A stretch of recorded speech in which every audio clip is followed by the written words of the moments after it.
The following email was sent by Matt Straub 8 years ago this week. I am not awake today. Slept about 7.5 hours, but it was not enough. So this is strictly a dialogue between my current self and my former self. I want to slap that guy. I want to slap the guy. You're not saying it's an email you sent to yourself. that was to my then girlfriend, now wife. But I just want to slap myself back then because what a joy, 7.5 hours sleep. I don't want to sound like a cliched parent, but like that guy's annoying. But you knew it should be enough and wasn't. Yeah, that's true. I appreciate that, but I'm still mad at him. Were you sick or something? Why was 7.5 hours not enough? Because I was a spoiled baby. I was a spoiled baby. You've been really hard on yourself in these cold opens the last couple episodes. Well, it's just the ones I found. They had a certain theme to them. I was a soft baby back then. I guess I'm so. Slightly less soft baby now. The following email exchange was sent to Nicole Dressbell 7 years ago this month. Hey, do any of you plan on heading to ATL for Straub's wedding? The reply from Nicole. Oh, right. I didn't email him my address. And we continue. I don't think I can go. Next reply. I think so. Could be a good old time. Next reply. Did you get an invite already? I plan on going. If enough of us go, obviously Straub would be out. Let's look into doing a show while down there. A link to an improv site. Yep.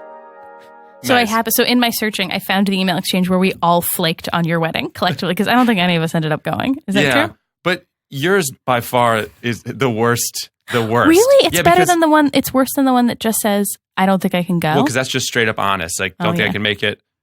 Could be a good old time. Love you, Zach. You know, yours is just, oh right, didn't email my address. Have no intention to. Like, that's what I get out of that. But I think I did at some point. No, I definitely got an invite that I didn't respond to. Yeah, and you didn't come. Yeah, I'm sorry about that. Sorry. It was we were all young and poor, and it was out of state. Yeah. I'd go now. It was a great time, though. You missed it. I believe it. I would go now. Okay, well, thanks. I'm not doing it again. Okay, well, but if you do. All right. You got mail. You mail.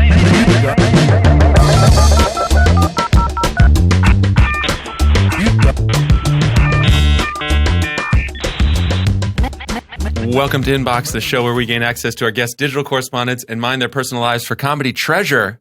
I am Matt Straub. And I'm Nicole Dressbell. And our guest this week is the host of Risk and a member of the state, Mr. Kevin Allison. Hello. Hello. Oh, my gosh. Hi. Kevin, thanks for sitting patiently through that. How are you feeling about giving us access to your inbox? Oh, my gosh. You know, this has had me thinking so much because my show Risk is all about people daring to share stuff that they never thought that they'd dare to share on a podcast. I have had to be the ringleader of that for 9 years now. And so people think that I am an open book, that I have no secrets. The truth is, I mean, for 9 years, I've really been I deal with this in therapy all the time of my therapist is constantly saying to me, don't worry about it. You can always tell that story maybe 10 or 15 years from now, because we all have secrets even from ourselves, you know? Sure. So I was worried about this because I'm a very kinky guy.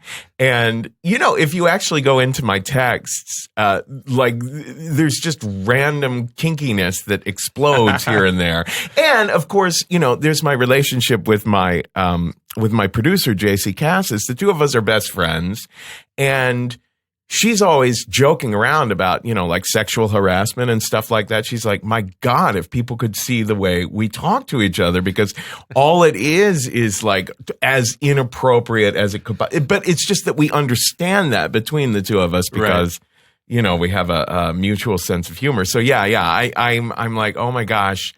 So much crazy. It's my inbox is basically a Pandora's box. Oh, I love it. Really? Yeah, I am so technically unsavvy that the editor of Risk, the audio editor, he lives in Colorado and he's kind of our tech guy. So he will often have access.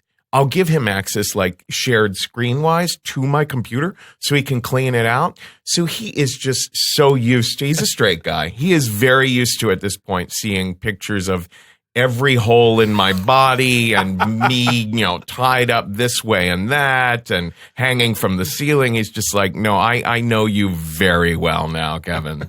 It's also so funny because I think that's most people's concern when they come on the show is like, oh, you're going to find all my sex stuff. And it's like, we never have. We've stumbled very PG, I think, on this show. Because I guess most people don't have that much stuff in their email. Or like they just have it hidden, Right. Yeah, So totally. maybe we've got promises made. Well, here, listen, This week. just this morning, this is the first thing I woke up to. Just this guy I met on, there's a site called Recon, which is a kinky app for gay men. This guy I met yesterday on Recon, he was just like, hey, I'm interested in you. We exchanged each just one picture. And I was like, yeah, it would be easier to talk on my phone. So I gave him my phone number and then forgot about it, went to sleep last night. And I woke up and it's a whole fantasy. He writes, would you use your wrist cuffs? He's assuming a lot about what I own, but I do own wrist cuffs. To completely immobilize my wrists, like bind them to the side of a rim chair. He's assuming I have a rim chair, and I do, in fact. And chain them down, having my arms spread out, helpless on the floor, not to be able to move them, and do the same with ankle cuffs. My legs completely spread. It's like, yeah, I get it. You want to be restrained. Over-explaining. It is really, really over-explaining. And he just goes on, and I'm like, good morning. That's great. That's Thursday morning. Who are you again? Wow. So not out of the ordinary. That's awesome. But also that poor guy sent it and hours went by before he got a response. He didn't realize that I had turned on, what do you Do call not it? disturb? Do not disturb. Mm-hmm. Yeah. It'd be nice if he could just get a notification that it's on. Then he could just relax. He's like, Yeah, oh no, that's true. I went too far. Yeah. Oh, that's great. And over multiple text messages, it looked like. Yeah. Oh, yeah. Not yeah. one long yeah. one. It was a whole, and some people get off just on that of writing their fantasies to you, which is awesome. Like the thing is that and kinksters have to be that way with one another because some people's fetishes are just so like. The hardest people I've found to deal with are foot fetishists because there's something about that fetish that makes people incredibly anal. I had a guy once who was like, okay, all right, you own a pair of Rockports. What year is the make No. and what is the width? I'm like, I don't know the goddamn width or the year. And then he's like, I want you to make sure you're wearing business socks, those super, super thin ones, which I didn't own. And they were supposed to be really, really stinky. I'm like, wait a minute. Hang on. Those aren't even very absorbent. And if you're wearing nice business shoes, why would they be so stinky? So I literally went out jogging in my business shoes around the block and another thing I did was I took the socks and I taped them under my arms to like absorb some of that sweat. And when he finally came over and smelled my feet, he was like, well, these are sweaty, but it's not foot sweat. And I was like, oh my God, I give up. He's a savant. That's amazing. Yeah. By the way, I love that getting the inventory of yes. of which yes, I we're on own, the same which I page. don't own. Yep. I love it. Yes. You give us- which I do not own. I want to be clear. Socks. Don't have those. Hey, Matt, do you have a second? Yes, I do, Nicole. It's New Year. Do you have any New Year's resolution? I'm still working on that. Possibly start fishing. Maybe I'll take it fishing. Oh, that would be fun. Yeah. Oh, you want me to? I want you to ask me now. Okay. That's what in a conversation reciprocity is something people look for. Do you have any New Year's resolutions? I do, Matt. My New Year's resolution is to find smart, talented people to work with. All right. It's a fresh new year has begun. And if you or anyone else are setting goals for your business, it's extremely difficult to reach them without the right people on your team. And ZipRecruiter has transformed how you go about finding them. ZipRecruiter posts your job to over 100 of the web's leading job boards with just one click. Then ZipRecruiter actively looks for the most qualified candidates and invites them to apply. Now, it's no wonder 80% of employers who post on ZipRecruiter get a quality candidate through the site in just one day. ZipRecruiter, the smartest way to hire. Find out today why ZipRecruiter has been used by businesses of all sizes and industries to find the most qualified job candidates with immediate results. And right now, our listeners can post jobs on ZipRecruiter for free. That's right, free. Just go to ZipRecruiter.com/inbox. That's ZipRecruiter.com/inbox. One more time to try it for free. Go to ZipRecruiter.com/inbox. See, Matt, you wouldn't have gotten all that great information if you hadn't asked me what was going on with me. I appreciate you guiding me. Yeah. Did you learn an important lesson? I did. Good. Always. You are now a smart, qualified person people would be lucky to hire. The first thing we're going to do, Kevin, you ready for this? Yeah. Email roulette. Email roulette.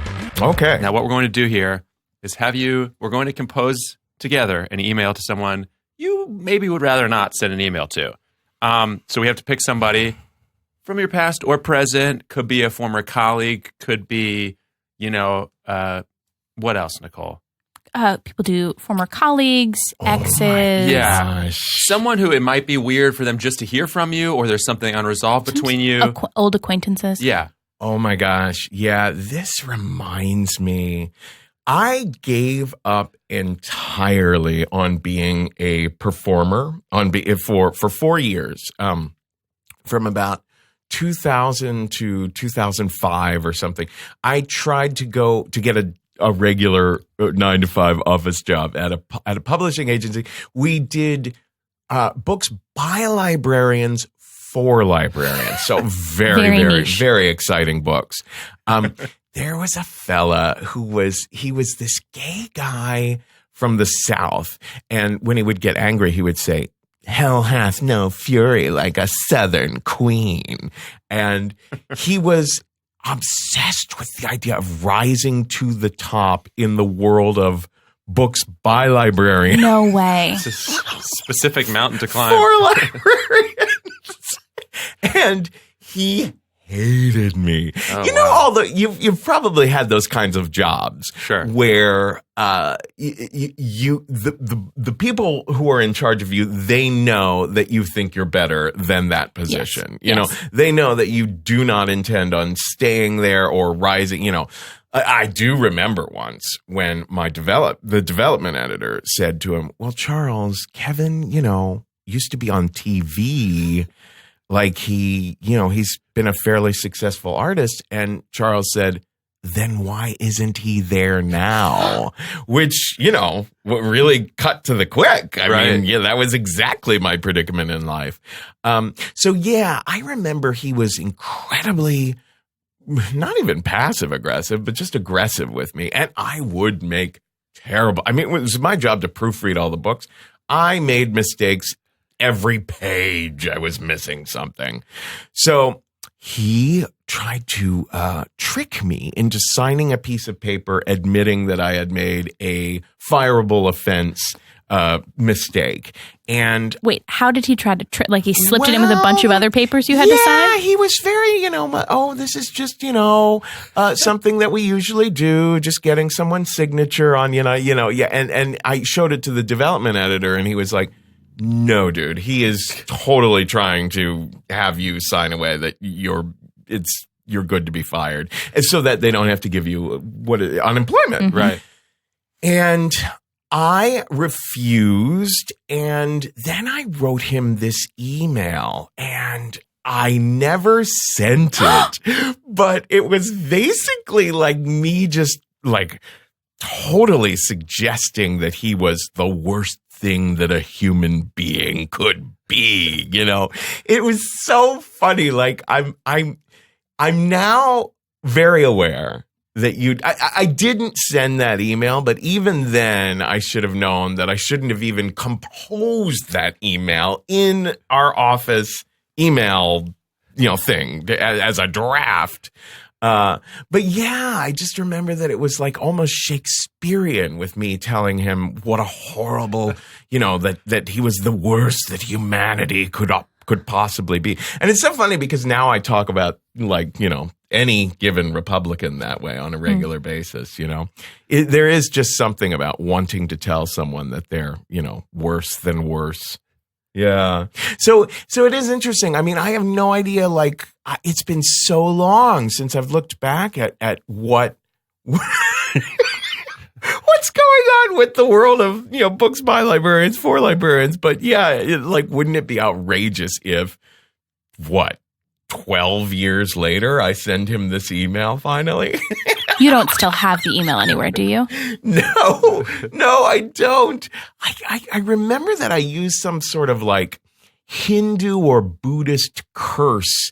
I guess there's probably not such a thing as a Buddhist curse, but that's a good bet. Some sort of voodoo curse or something, that I quoted at the end of it, wishing him, a life in hell where he belongs or something like that.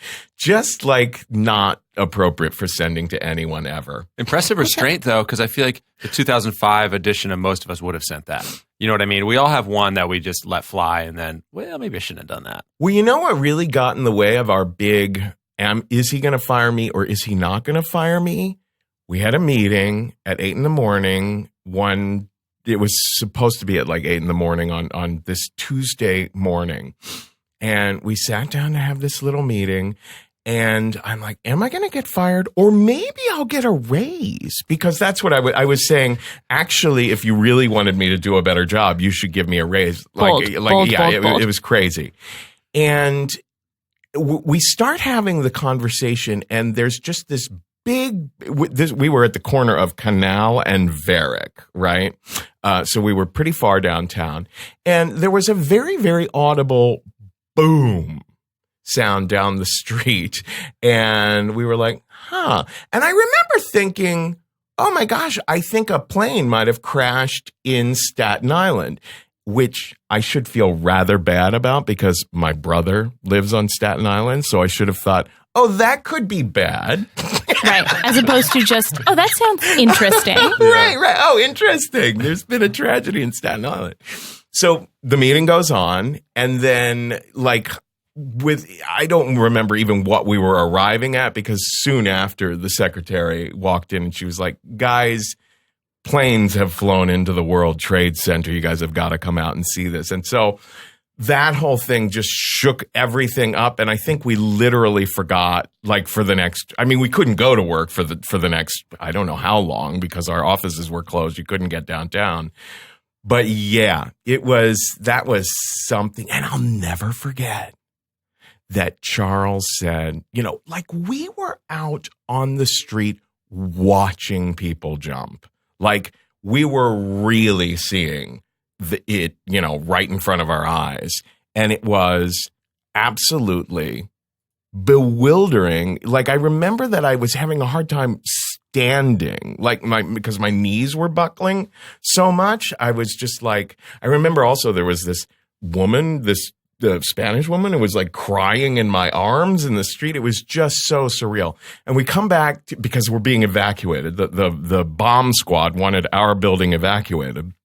And as we're all grabbing all our stuff, the development editor says to me, hey, we should go try to give blood. And Charles, the evil boss, said, I remember the last time we had a tragedy like this, when the basement flooded. No, he didn't. No, he didn't. We were like, what the fuck are you talking about? And then he said he was going to go see if he could catch, they were showing Funny Girl at Film Forum. So he's like, I think I might be able to catch Barbara in Funny Girl today, as if Film Forum wasn't you know what, we're going to put off. What's great about this is sometimes in an office conflict, it's you know what, maybe both sides are a little bit wrong. Maybe that person seemed terrible, but they're not. This is airtight proof that Charles is a villain. Yes. Unequivocal proof. Yeah. Also, was there a big demand for blood when the basement flooded? Are those comparable? I almost want to get, there's a part of me that wants to give him the benefit of the doubt. When something horrible happens, you try to distract yourself by going to a movie, but it just doesn't sound like that. Right. There was something off. Off.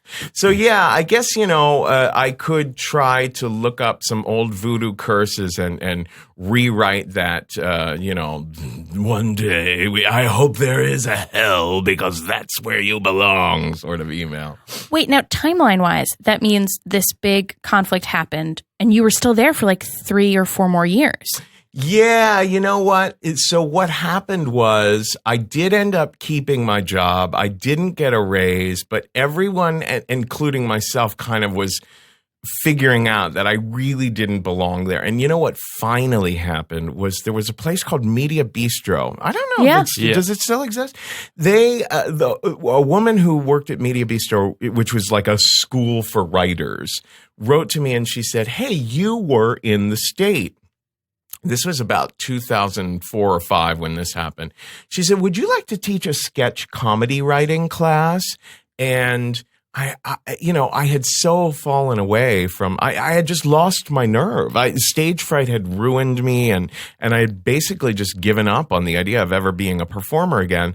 But she wrote this to me and I think having had some time away, I was like, yeah, I think I could do that. And getting up in front of a room full of people and just speaking as myself and making them laugh and making them, like, being honest with them about my journey of, failure and success. Like, I was so appreciated by those kids that I think that was the beginning of me understanding, I can stand in front of a room full of people and just be myself. Right. It's interesting because I also think people don't think of comedy teaching as a performance in itself, but it very much is. Yeah. You are on. All kinds of teaching really is. There's an aspect of theater to it. Like a really good teacher keeps you emotionally invested. Yeah. So, guys, I got to ask the question: are we going to email Charles? Is this something we can do? And also, we've said the name so many times, but I'm going to ask: should this be a rebleep situation on the name? All right. Oh, you want to rebleep the name? I don't even remember his last name, to be honest with you. But yeah. Yeah, and I don't know. Did Ben just give you the signal for don't try to remember? Right. Yeah, no. So, but I guess I could do some investigation to see if he still exists. For all I know, he might be in hell. Yes, he could be. 12 years is a long time. A lot can happen in 12 years. Am I writing this email? Yeah, and the now? subject line, I sort of want. Can we do just a list of the names of Shakespearean villains? Sure. There's Iago. Yep. Who else is there? Claudius, I guess I'd argue is sure. pretty, Claudius is a good one. Macbeth. Great. Do it. What's the name? Lady. Oh yeah, Lady Macbeth. and then should I just end it? And you. Yes, of course. Perfect. Charles, I hope you liked Funny Girl. Oh God. But as the Hindus say, I hope and pray there is a hell. I really don't think the Hindus say this. I feel pretty confident. No, I really don't think they do. I'm just trying to sound smart. That is where you belong forever. A lot of exclamation points, which we've discussed a lot. Usually soften an email, and here definitely don't. Oh, you've signed off. I've signed off. It's that simple. I feel pretty good about that. Matt, how do you feel about that? No, I feel pretty good. My only thought was just, P.S., this is Kevin. Because it's been so long. Instead of just Kevin, P.S., this is Kevin. Right. Just as if that's helpful. Yeah, well, what I should say is, P.S., this is Kevin. And I am currently in talks about the possibility of having a TV show again. Excellent. But I'll hit you up if I become a librarian who needs to write a book for librarians. Right. I can't believe there are competing publishers. Yeah, I think there might have been only one other one. Okay. But man, they did not like each other, those two publishers. That's a show. Great. And then we're going to set that aside. Okay. And we may be sending that at the end of the show. God, I hope we do. This is a good one. This is victimless. It's the meanest one we've written, but it's victimless.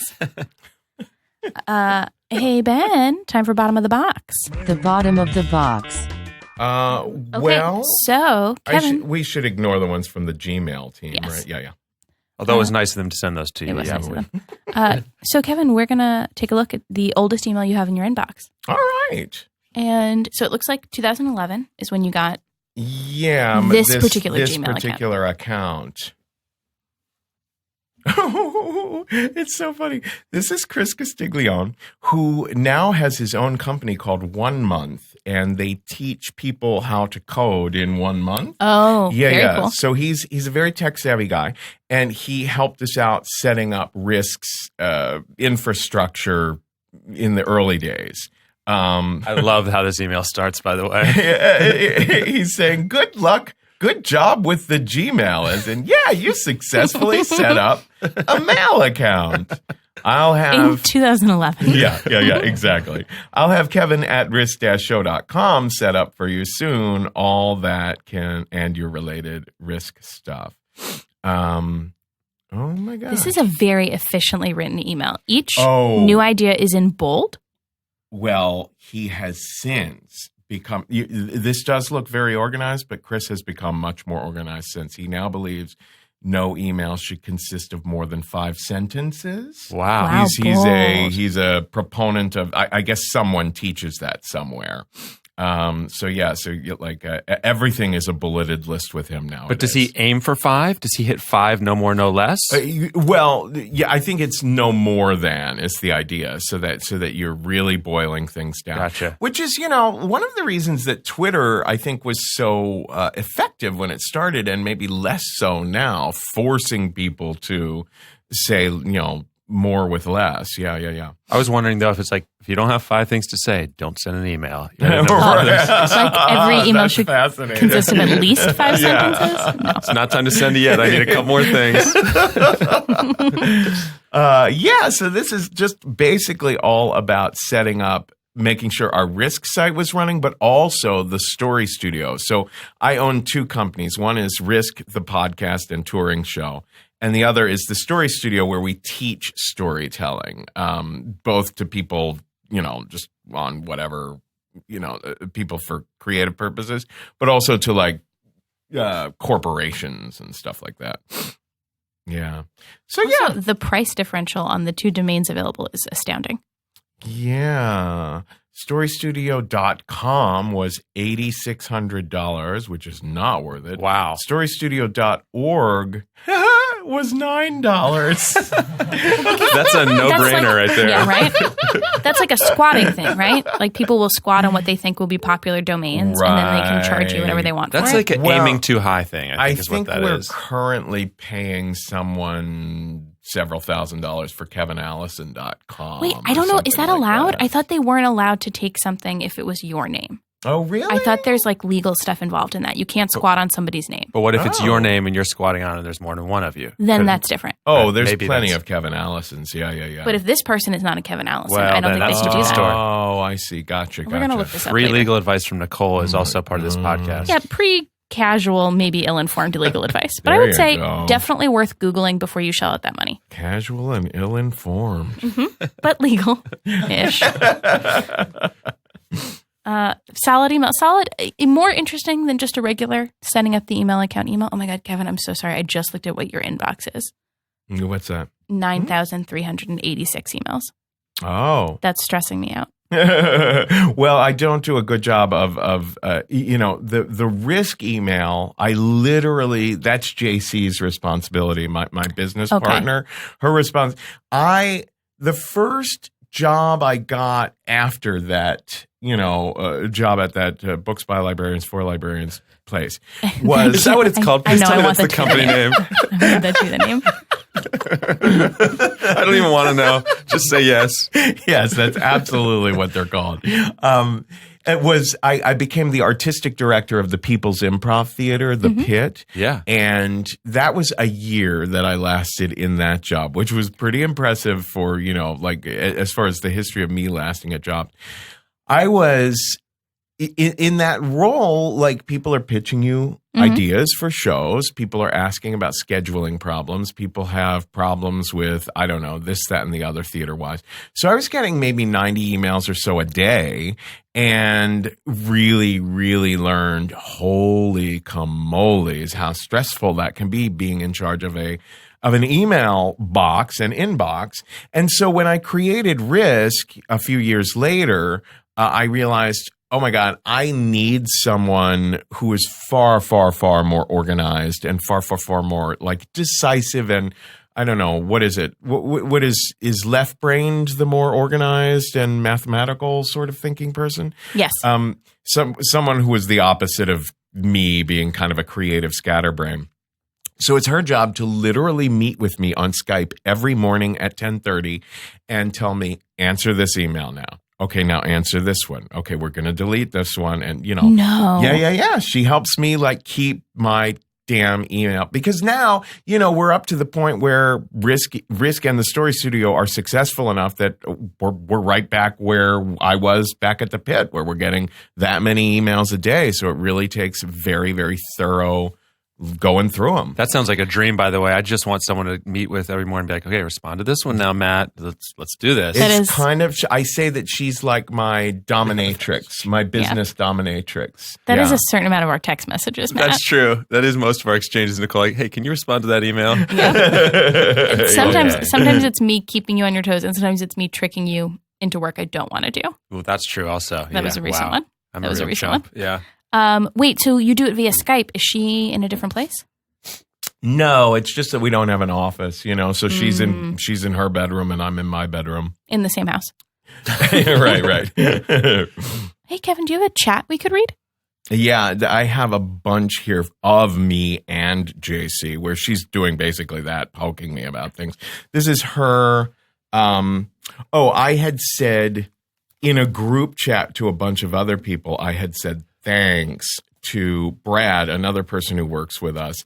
And she writes back, you mean thanks, JC? And I wrote, not a chance in hell.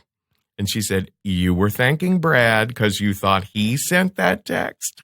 And I wrote, clearly someone's never heard the Buddha's first sermon on the principle of non-self. And she said, clearly someone is being a sexist and attributing a woman's work to a man who didn't do it. I love that so much. How much of that was just gentle ribbing back and forth, and how much of that was like genuine frustration on her part? Well, she does get pissed off that I don't say please and thank you enough. Oh, you know I what love I mean? that. Yeah. It's also good that we got some real Buddhist information in after the sort of non. A lot of non. Yeah. after the mislead about Hinduism earlier. Dining in. Kevin, can we see your seamless orders? Oh, sure. Now let's see here. I mean, I put a lot of them in the trash, but maybe they still, and I'll tell you why I put them in the trash, because I'm embarrassed that I order seamless like every day. And because it's linked to kevin@risk-show.com, JC sees every order. Oh. And so she immediately like criticizes me for not cooking enough at home. But let's see if I have some of them. See, this doesn't look too often. Well, again, he's deleted a lot, though, Nicole. Yeah, we're also seeing a lot of double orders. Yeah, well, there's this idea of attempting to be vegan and consistently failing at that. So, as you can see here, I got some Tong Klung Pla. Now, what does that mean to fail? Does that mean trying to order from a restaurant in a vegan way and then just ordering like meat? So here's my question. Can we go back to this box? Yeah. Because we see that there's an order. It looks like you had second thoughts about Happy's Pizza. Oh, yes, that is. Well, that's another thing I am. Not only am I a cheating vegan, I'm also someone who doesn't drink alcohol. Okay, but you are incredibly cheating vegan because this is an all-meat pizza. Exactly, because me, someone who doesn't drink alcohol, had some alcohol this night. You can see that this order was made at 12:46 at night for a medium all-meat pizza. So this is like abandoning veganism after a few drinks? Yes. Is that what we're seeing here? Wait, and then the order was canceled. Guilt. This is me in, I think, was it Phoenix? So I'm on the road a lot now. Like, one of the things that haunts me is that, you know, I was never a stand-up comedian. So I knew a lot of people who got very used in their 20s to like touring around. And I never did that. Then I started Risk. And now all of a sudden in my mid 40s, late 40s, I'm a kind of guy who has to tour around all the time. And it's harder to do when you get older. So, yeah, this is me. Like, sometimes I'll be in a place like Madison, Wisconsin at a little Radisson or something like that and being like, my God, isn't there anything to eat for miles? You know? Yeah. So I'll order a all meat pizza at 12:46 and then cancel it. When did I cancel it? Like at about, an hour later, like 2 a.m. or something like that. Oh, like it didn't show up, so you canceled it? Yeah, it was just taking too long. I love the image of an all meat pizza because it could either imply that all the meats are on it or that it's just the whole pizza is just like a disc of meat. Yeah. Oh, God. Spam, scams, and creeps. Let's check out your spam folder. Oh, should we check out for risk or for my personal? Personal. Okay, let's see. Spam. Ooh, there's a lot. Oh my gosh, yes. It's so crazy. 203. Well, Swing Left that's an organization that I would highly recommend people check out. They like get people activated about trying to turn swing states, to the left. So they'll be an important organization to look into, especially this next year with, the midterms coming up. Then there's all of these like women, I want to send you new naked pics from, Sophie or Noor. And, it's like, some nice flashing a emoji lot hearts of emojis there. in these. I'm not getting spam with emojis. No, I'm not either. I'm a little jealous, actually. Interesting. I wonder what that's all about. Here's something from Doug Jones about the election the other night. It's weird that he's using the flashing emojis, too. With the little Santa Claus hearts. Oh, my gosh. Union Theological Seminary.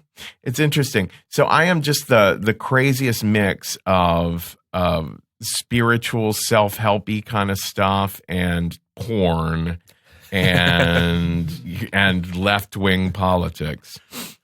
Wow, yeah, it is. It's a lot of Doug Jones, a lot of women with emojis looking for your attention. Oh, Sarah's waiting to fuck fire. Oh, well, hell. Here's Bed-Stuy YMCA more or less letting me know you never come to the gym.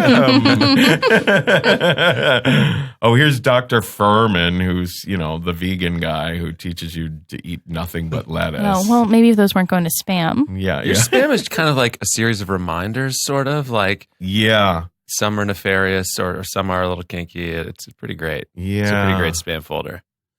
Yeah. It's so funny. I do a heck of a lot of stuff around porn, so I guess that's how some of these are getting to me. But you would think that they could distinguish the fact that I'm never looking at women in the porn that I It's look a at. lot of women. And it's disproportionately women in your porn. And the other headline is the emojis. That the real star of the spam folder is the flashing emojis. This is like Times Square on my spam folder. Yeah. And then a give the gift of healthy indulgence. Yeah. Well, here's the fun. Hi, she wants your cock. And I also love, it's so bananas that, do they try to bleep out the word cock so that they think it'll get through? Or maybe. Or is it like some strange modesty on the part of spam? I don't know. All of these really are like, hey, buddy, come on in here. Check out what's in this one. It's totally crazy. Amazon telling me your order might have arrived. Oh, that can't be. Your order might arrive. That's got to be a real spam. That's got to be spam. That's a spam. Yeah. What's this? Inflammation, free radical damage. Oh, okay. So they assume I might want like plastic surgery. Wait, what does free radical damage mean? I think that's isn't not that well-structured like some sort email. of molecules that might be getting. What about this one? Is that someone? Hi, is this Kevin Allison? That's like an interesting one. Well, because it's all one word. Yeah. Yeah. No, that's spam.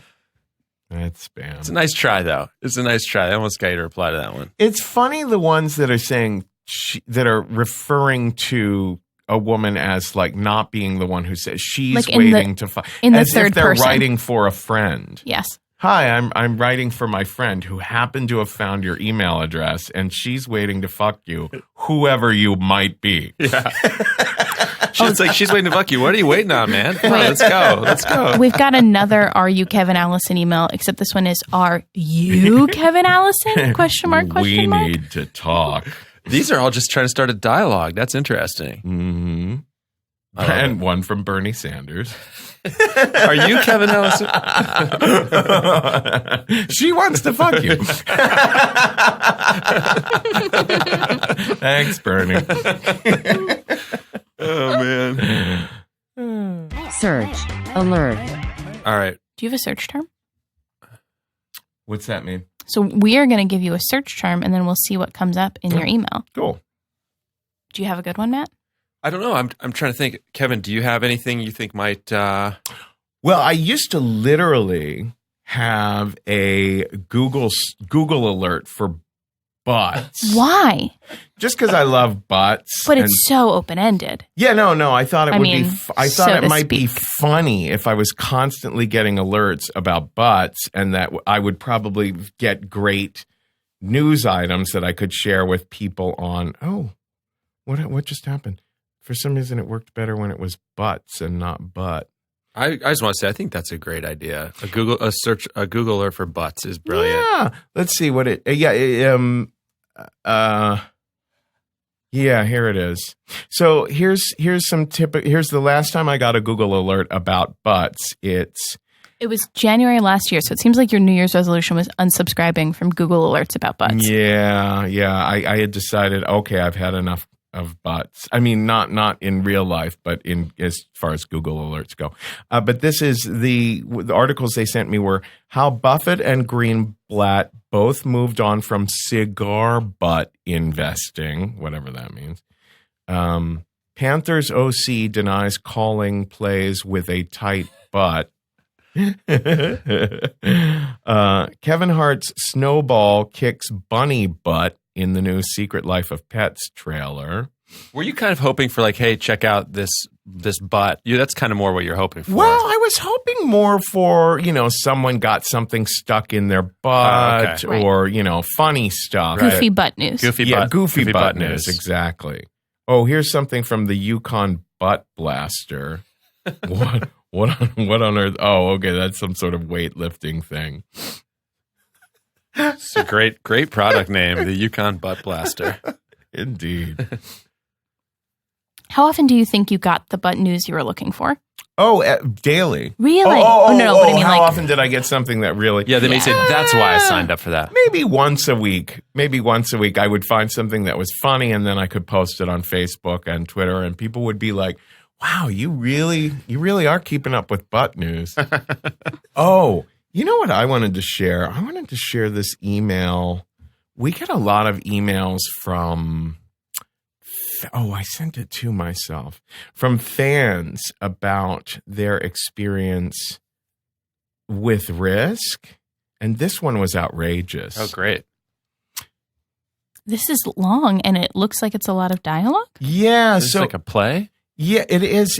So this fan just wanted to share with us something that happened to her, because what happens is people listen to Risk, and because the stories are so raw and real, sometimes it has, like we do on a daily basis, hear from people saying, oh my gosh, I was feeling suicidal and this podcast really made me feel okay again. And oh, I can't believe I felt like such a freak because I thought I was weird in this way, but then I heard someone really pouring their heart out on your show about this or that. So this woman wrote to us, and here's this epic email she sent. She says, it was Folsom Street Fair, a kink and leather festival in San Francisco. I went wearing a sign that said, pee on me. I was walking with a very cute woman. And a very cute woman saw my sign and shouted, hey, do you want me to pee on you? Yeah. Okay, where do you want to do it? We decided on a doorway entrance off to the side, because this is right in the middle of San Francisco. As you do, yeah. She puts her stuff down into a pee-proof plastic bag. First, turn your sign around. Where do you want it? I don't know. I've never done this thing before. Okay, kneel down like you're going to pee, and then I'll go on your crotch. I kneel as I watch her take off her shorts, then underwear, revealing a thin strip of pubes and a cute clit ring with a little ball on it. My name's S, by the way. Just S? Yeah, what's yours? A. Oh, nice. A guy walks up and asks if he can film us. I look up for the first time and finally realize that we're surrounded by 15 different people, most with their phones out. It's up to you, she says to me. I don't know. She nods and says, hey, guys, maybe not. It's her first time. That's nice. She's being taken care of. Mm-hmm. Okay, here we go. I'm going to pee in 3, 2, 1. The stream starts and it feels so warm. It feels so different from peeing in my own panties. Well, sure, yeah. It gets on my thigh and then pools mostly in my crotch. I remember looking at my belly. I'm breathing so hard I can hardly stand it. My eyes closed and not 20 seconds later, she's shaking the last few drops out. Okay, there you go. Give me a second to put my pants back on and then I'll help you up. Are you okay? Yes, I'm perfect. Thanks so much. I managed to get out. I'm in a daze. She grabs my hand and I finally look her in the eye. They're so sweet. Nice to meet you. Yeah, you too. Enjoy the rest of your festival. Thanks, you too. And with that, I walk back to my friends who were watching the entire time. I had someone else's pee running down my legs and on my hands. It was one of the best feelings I've experienced. I wanted to write this to you because, again, your show means the world to me and my sexuality. It also helped me take that risk I did today. And I learned that I am a freak, but so are you. And so is everyone at Folsom. And so are many other people on top of that. I also learned I am worth being loved and worth being sexually satisfied. Thank you for reading this, and thanks for doing what you do. Very nice. That's a heck of an email. Wow. Very thorough. That email had a lot because I thought it was going to go to like a scary place for a second with all the people filming. What if they didn't leave? And then it just turned into like a nice little transaction. Everyone's very respectful. Yeah. It makes a big difference when you're with someone who can like pay attention moment by moment to whether or not things are still okay. Yes. Yeah. Yeah. And the fact that the person asked. Yeah. Very nice. There was a thing early on with like, it's my first time, but someone had a pee-proof bag handy. Like that was kind of a funny moment. Well, I also think it was probably just a plastic bag. I don't know that it was designed to be Hang on, let me get out my pee-proof bag. Yeah. Well, in San Francisco, they might specifically sell pee-proof bags. Yeah. That's a great email. I also love the name exchange and when it happened. Yeah. Very lovely. How many thorough emails like this do you get? We get a lot, and we post them. We always ask, like we did post this when we said, hey, can we put this on our Facebook, as if we remove your name, if we don't share what your name is, but say, hey, here's another wonderful message we got from a fan. And they're usually not, as epically, this is a little story. Yes, you feel like reading it. I was like, I feel like I'm there. Yeah, I was like, this was is very intense. nice. She's kind of imitating what she hears on Risk, really.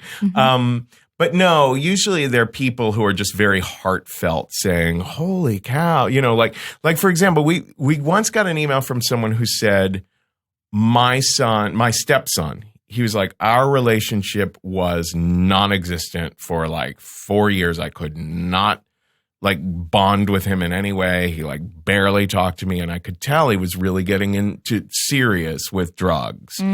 And then I heard this episode of Risk called Under the Influence. It's a bunch of drug stories, and the last one was really, really tragic. A couple of the stories were kind of fun, but the last one was really tragic. And so he said, I played it. I was working on the car in the garage, and I asked my stepson if he could help me just work with something. But I deliberately played that episode. And first of all, he was like, wow, Dad is listening to some like outrageous stuff here. And then he was so moved by that story that it finally opened up a conversation between the two of them about drugs. And he said that their relationship started healing again, and his stepson started being a lot more, like weaning himself off of stuff. So that was amazing. That is amazing. Yeah. We got an email from a woman who was in college, and she had just been date raped. And she was like, because I've listened to Risk, I already know I'm not alone. I already know the next steps that I can take and how to reach out for help, et cetera, et cetera. So she's like, that's just outrageous to hear. Yeah, that kind of stuff. So it's very, very, like, that makes doing the show so much. That means more than any of the money that we make off doing the show could even mean. Like, that's the spiritual thing that keeps the show going. Sure. Yeah. It's such a wild thing with podcasts because first your audience is so invisible. And I'm sure it's also like that with television. But your audience is so invisible, and yet the experience that they're having with the show is so intimate. Yeah. Yeah. It's so personal to them. You're right there in their ears. Yes. And another thing, like the converse is also true where, every week we're offending someone. Every week, Right. Especially because the show is so raw. Every week someone says something that someone finds politically incorrect or, they feel triggered by or whatever. And so they'll be yelling at us either, I've had people write to me, shame on you for doing this, that, and the other. And, you just kind of get used to that too, that people, that if people were eye to eye with you, they might be speaking differently than, some of the negative stuff that people do say when they're just behind a keyboard. For sure. Yeah. It's time for whatever to come home to whatever. But I don't remember how I used to describe this. Things to come home to roost. Things to come home to roost. Oh, Ben, don't look disappointed. It's better if it's natural. It's time for Email Roulette Part 2. Oh, shit. So here's what's going to happen. We have a trivia question. Matt and I do not know the answers. Ben has prepared this trivia question himself. You're going to get 3 chances. Okay. That's the good news. But if you get it wrong, which you probably will, you're sending that email. Oh, my God. Yes, let's reread it. Oh, yeah. Where is it? It's in drafts. Yeah. Oh, it's the headline is, the subject line is Iago, Claudius, Macbeth, Lady Macbeth, and you. And the email says, Charles, I hope you liked Funny Girl. But as the Hindus say, I hope and pray there is a hell, because that is where you belong forever! Exclamation point, exclamation point, exclamation point. P.S. This is Kevin, and I am currently in talks about possibly having a TV show. I also love how much you hedge there. You're absolutely certain, though incorrect, about what Hindus say. And yet you're really protecting yourself on the TV show thing in case. Yeah, right. Very possibly. Amazing. Oh, boy. Oh, boy. I just want our listeners to know, so that we're not having the experiences that Kevin has after every episode. Matt and I know that's not what Hindus say. Yes, exactly. We know. All right, Matt, do you want to read this question? All right, here we go. The first line of the Bhagavad Gita. Not Dear Charles. Dear Charles. All right, the trivia question is, what was the title of the first YouTube video uploaded on April 23rd, 2005? Is it A, Slipping on Ice compilation, B, Me at the Zoo, C, Awesome Snowboarding, or D, Zorb, in all capital letters with an exclamation point? Also, compilation is spelled wrong. Compilation is spelled wrong. I'm sure deliberately. Yes, he sometimes spells things wrong just for us. We think. Like, he spells things wrong sometimes, and it's on purpose. He's done that Guys, I'm pretty sure I know this one. Really? I think the reason I remember this is because one of the guys who started YouTube is kind of cute. Okay. I think, if I'm remembering correctly. So I'm pretty sure it's Me at the Zoo. Oh, wow. Ooh. Good for Charles. Both the Hindus and Charles have been spared. Now, let's quick, though, see if I'm right. If one of the guys is kind of cute. No, we know he's right about the answer. He's trying to figure out if he's right about the cute thing. Right. I might have changed Ben was saying he's right. Yeah. Oh, yeah. He's totally cute. But he's so young. This has 43 million views. I guess it should if it's the first Wow. video. 43 million? 43,900,000. He's so young. So, and he's one of the two owners of creators and owners. Yeah. What a trip. I wanted to watch Slipping on Ice compilation is what I was hoping to watch. Yeah, me too. Me too. Ben, are those all real videos that exist? Wow. I'm definitely searching for that later. Yeah. Zorb is probably a pretty Zorb- good one, too. Yeah. Kind of a neat intergalactic thing. Ben, we're not mad at you. Just because he got it right, we're not mad at you. Thank you. I appreciate That was very, that was just knowledge. Kevin Yeah, just that was dropped just knowledge. knowledge. Kevin just came in with knowledge. Yeah. Mhm. As the Hindus say. Kevin, thank you so much for coming in. It Thank you, guys. This was a blast. was very fun. Kevin, where can people go if they want to hear more of you? Well, on any podcast app, you can just look up RISK exclamation point. But you can also find us risk-show.com. And then on Twitter, Facebook, Instagram, we're at Risk Show. And then on Twitter, I personally am at the Kevin Allison. Congratulations. Thank You didn't have to pay $8,600 for that Twitter handle.